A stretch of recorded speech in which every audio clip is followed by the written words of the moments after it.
What was supposed to be a beautiful anniversary dinner turned into total chaos. My dad's 62nd birthday and his 40th wedding anniversary became the stage for a shocking revelation. His secret was exposed right in front of the entire family. The fallout was brutal, with screaming, tears, and broken trust that may never heal. This night changed everything forever.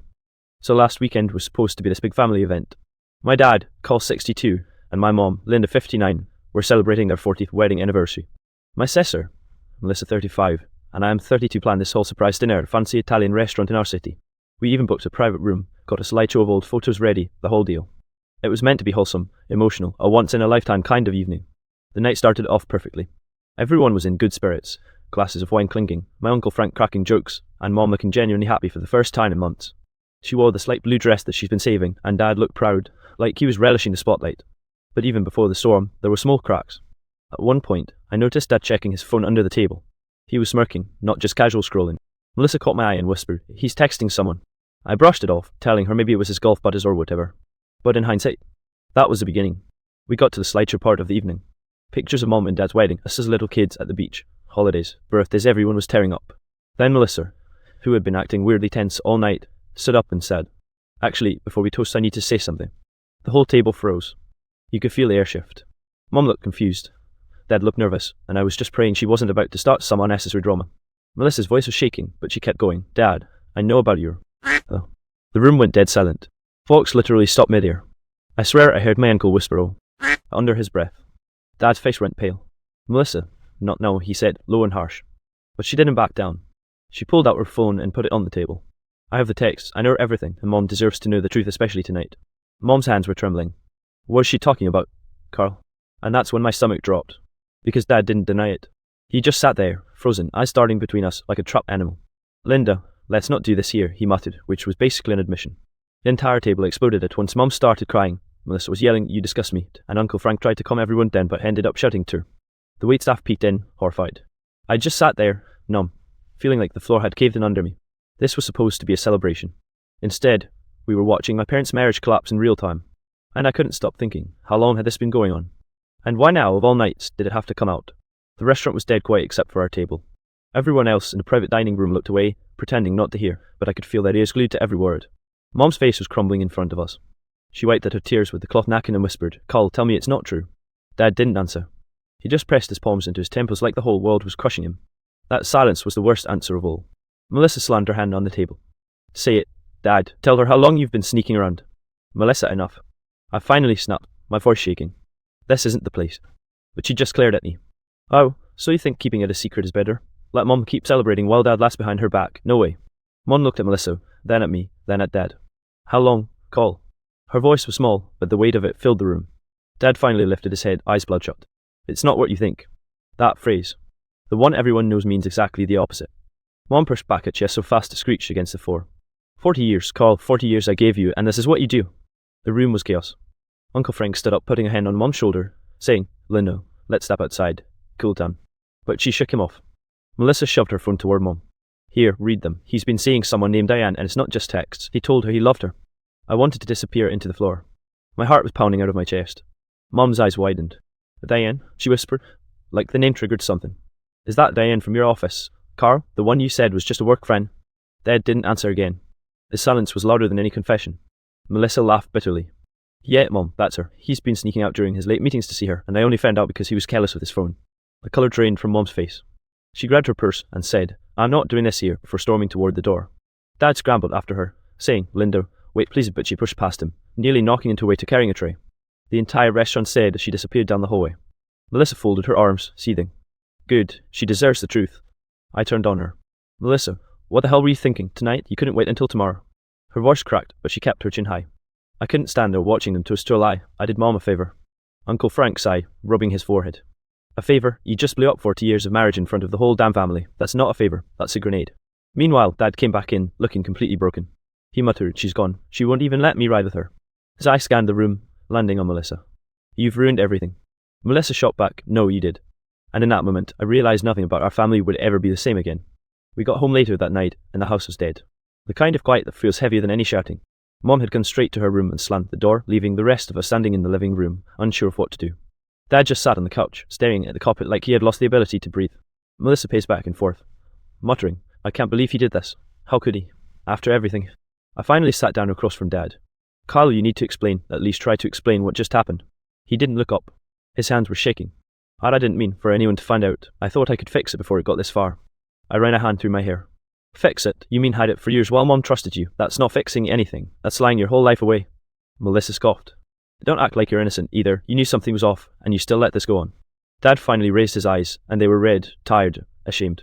Melissa, I love you both. I never wanted to hurt Mom. I screwed up. I never thought it would come to this. And yet, here we are, I said bitterly, my voice breaking a little. There was this awful pause, the kind that makes you feel every second stretching on forever. Then Uncle Frank, who had stayed in the living room quietly, finally spoke. Carl, you've got to be honest with her now. Not texts, not half confessions. She deserves the full truth, and you need to accept whatever happens next. Dad swallowed hard, nodded, and said, I know, I will. I don't even know how to start. Melissa muttered, maybe start with admitting you're a liar, because that's the only thing you've been for the past year. The tension in the room was suffocating. I felt like the walls were closing in.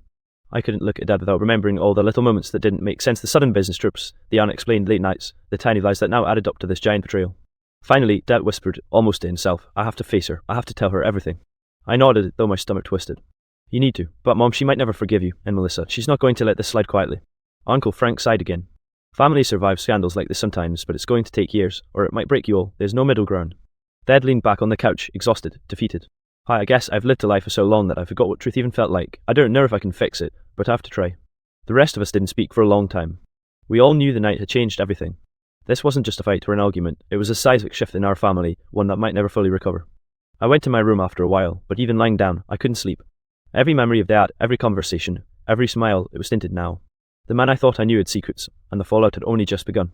By midnight, the house was silent except for Dad in the living room, mumbling apologies to a room that couldn't answer. And in that silence, I realised just how fragile everything we called family really was. The next morning, the tension in the house was unbearable. I was in the kitchen making coffee when I heard Mom's bedroom door slam open. She stormed out, her hair messy, eyes red from crying. Dad was in the living room, slumped on the couch, clutching a crumpled shirt from the anniversary dinner like it was a lifeline. Carl, Mom said, her voice trembling but sharp, we need to talk now. Dad swallowed and stood, hand slightly raised, like he was surrendering. Linda, please, Don't please me, Carl, I want the truth. And I want it straight. How long? The words hit harder than any slap could. Dad's face fell. I started seeing her 6 months ago. Mom's hand flew to her mouth, her knees weak. 6 months, that's half a year of lying, sneaking, pretending everything was fine. Melissa appeared in the doorway behind her, arms crossed. And the late meetings he took, all lies. He was with Diane, not the office. Dad flinched. I know it looks bad, but I thought I could end it before it got worse. End it? Mom laughed bitterly, a sound that could cut glass. You were telling me you were going to end a marriage you've had for 40 years behind my back. Do you know what that does to a family? Co. I stepped in, voice shaking. Dad, you can't just brush this off. You've broken trust. Everything we believed in, and my throat tightened. It's gone. Dad slumped again, muttering, I never wanted to hurt anyone. I never thought it would reach this point. Mom shook her head, pacing. Do you even understand what you've done? I trusted you. We'd built a life together, and you were cheating behind my back, sneaking around, lying about your every move. Melissa chimed in, voice sharp, and don't forget she deserves the truth. Every single text, every lie, every meeting you covered up. Dad closed his eyes, breathing heavily. I love you, Linda. I truly do. Diane was, I don't know. A mistake, a distraction. I never stopped loving you, I swear. Mom stopped, hands on her hips, glaring at him. A mistake, a distraction. Carl, that doesn't excuse betraying me for 6 months. That doesn't excuse the secret life you've been living while I thought we were celebrating our anniversary together. The room was tense, each word like a match threatening to ignite a fire. Dad lowered his head, defeated. I'm sorry, I'll do anything to make this right. Anything. Mom's eyes softened just slightly, but the hurt was still raw. I don't know if making it right is possible. You shattered our trust, and it wouldn't be easy to rebuild if it even can be rebuilt. Silence fell. The kind of silence that comes after screaming, crying, and accusations. It wasn't peace, it was fragile, tense, like walking on ice. Melissa finally whispered, you should leave, Diane, or at least end it. There's no coming back from this if you keep hiding. Dad nodded slowly, a shadow of regret etched across his face. I'll end it. I'll cut it off. I hope someday we can forgive me. Mom shook her head again. Forgive, maybe, but forget, never. You've changed everything, Carl. Everything. And just like that, the day that was supposed to celebrate 40 years of love had become a test of survival for our family and for the fragile trust that might never return. A few days after the confrontation, Dad tried to make amends, but it quickly became clear that apologies alone weren't enough. He sat at the kitchen table, wringing his hands as Mom leaned against the counter with her arms crossed, refusing to meet his eyes. I brought breakfast, Dad said quietly, sliding a plate toward Mom. I thought maybe it could help, I don't know. Mom didn't touch it. Melissa sat on the couch, scrolling on her phone, her jaw tight. Even I could feel the tension radiating like heat. Dad sighed. I need you to know that Diane is over. Done. I ended it. Melissa's head snapped up. Finally, but that doesn't erase the lies. 6 months of betrayal, Dad. Do you even realize how much that hurts? I do, he admitted, voice cracking. Every day since he found out, I've been sick with guilt. Mom finally spoke, voice low but trembling. Carl, it's not just guilt. You've broken the foundation of everything we built. Every holiday, every anniversary, every little moment I trusted you. Do you have any idea what it feels like to have all that stripped away? Dad's shoulders slumped. I know I don't deserve forgiveness, but I want to try for us, for you, for the family. Melissa snorted. Try? You don't get to try. You get to earn it, if we even let you. The day dragged on with barely any conversation. Dad attempted small gestures, fixing the leaking sink, offering to drive Mom's car to the shop, even writing a long, trembling apology letter. But every move felt hollow because none of it could undo the betrayal. That evening, Mom called an impromptu family meeting in the living room. My sister, Melissa, Dad, and I sat in tense silence, waiting. I need us to talk about boundaries, Mom said finally, her voice firm. Carl, you will have no contact with Diane ever again. No messages, no meetings, no excuses. And Melissa, I want you to stop interrogating him constantly. We need Mom to even begin thinking about what happens next. Dad nodded, a mix of relief and shame on his face. Melissa rolled her eyes but didn't argue. Mom continued, we'll take this one step at a time. Therapy, family counselling, whatever it takes, but don't think for a second that saying I'm sorry once makes this okay. You have to prove you've changed, and even then, trust doesn't come back instantly. Dad's lips quivered. I'll do anything, I swear, anything to make this right. Melissa muttered, I still don't know if I can forgive you, or if Mom even can. I stayed quiet, watching Dad's face. He looked broken, but at least he was present. For the first time since the explosion at the anniversary dinner, I saw a flicker of accountability. It wasn't a resolution, not even close, but it was the first step. Dad had to prove over and over that he was serious. Every day would be a test, and every time we looked at him, we'd remember the 6 months of lies, but also the man who finally, reluctantly, faced the wreckage he caused. That night, the house felt quieter than it had in weeks.